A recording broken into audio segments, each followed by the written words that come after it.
que sur plan papier et maintenant on fonctionne beaucoup avec des fichiers informatiques. Dès qu'on commence un chantier, on récupère déjà les plans informatiques de l'architecte avant de travailler dessus, quoi. Avant, on faisait, je sais pas, 20% d'informatique et 80% de papier au niveau du travail. Et maintenant, on est plus à 20% de papier et 80% d'informatique. Tous les ans, le logiciel il évolue, on a des nouvelles mises à jour. Donc aussi, il s'adapte, on va dire, au marché. Donc après, tous les ans, on a une réunion avec le logiciel et des autres entreprises aussi, qui nous permettent d'évoluer sur le logiciel, de voir les nouveautés. Notamment en ce moment avec tout ce qui est BIM, les transferts, on va dire, d'informations numériques avec les autres logiciels, enfin les autres corps d'État, que ce soit aussi bien les maçons, les plombiers, enfin tous les gens qui vont intervenir sur le chantier. Et tout ça, c'est en train de se développer, donc on essaye de se maintenir à jour par rapport à tout ça, quoi.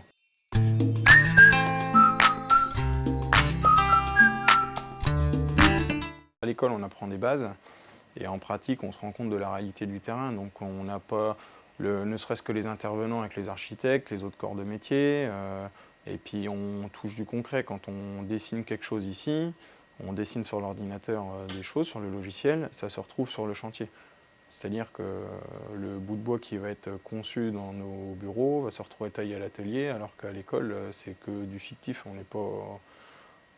ça reste c'est pas du concret. J'ai pu acquérir le savoir-faire des gens qui avaient déjà de l'ancienneté dans l'entreprise. J'ai été formé sur les logiciels, sur les méthodes, sur les techniques aussi au niveau des structures bois et de la fabrication de charpentes traditionnelles. La formation, c'est tous les jours, c'est au quotidien. Bon après, on a quand même des formations, on va dire, plus spécifiques qui vont nous permettre d'être plus pointus, mais c'est en se remettant en cause tous les jours qu'on évolue.